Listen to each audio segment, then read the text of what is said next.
कहिया के दुश्मन तोहर बेलिया के मामी कलिया की हमें मान गे शादी करा के हमरा दे जबी ससुर आबा बने भी हमारा वीरानी गे।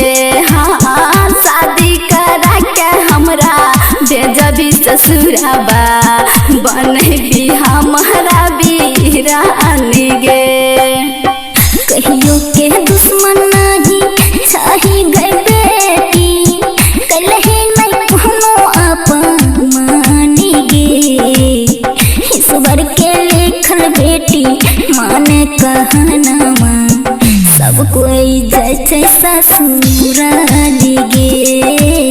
विदना के लिखल बेटी माने कहनामा सब कोई जैसे ससुराली गे।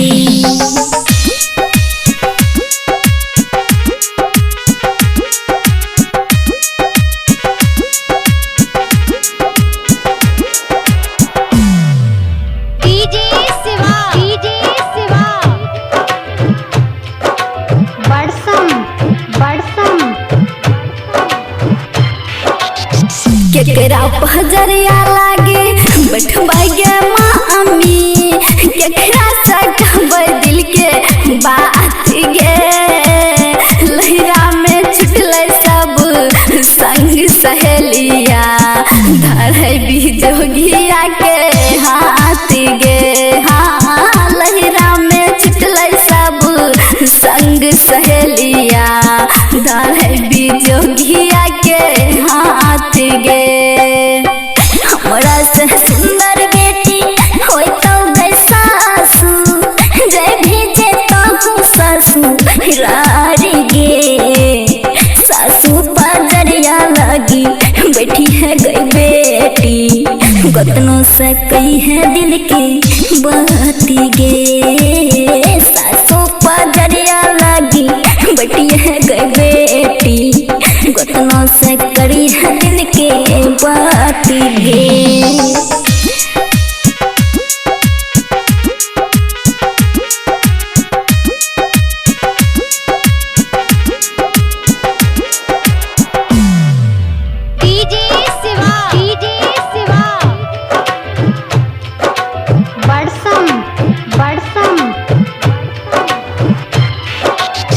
कल्पना राज का सुना गे मामी हो जाने सासु गोतनी या अपन गे।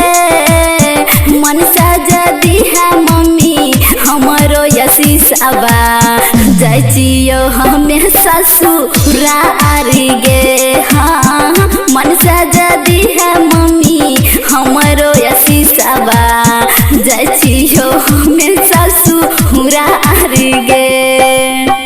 कहे छो शोभा सुने दासी बन के रही है करी है नहीं कोनो अपमानी गे।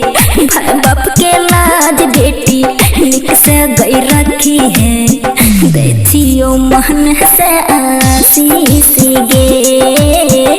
भाई बाप के लाज बेटी निक से गई रखी है देखियो मन से आशीष गे। शिवा म्यूजिक।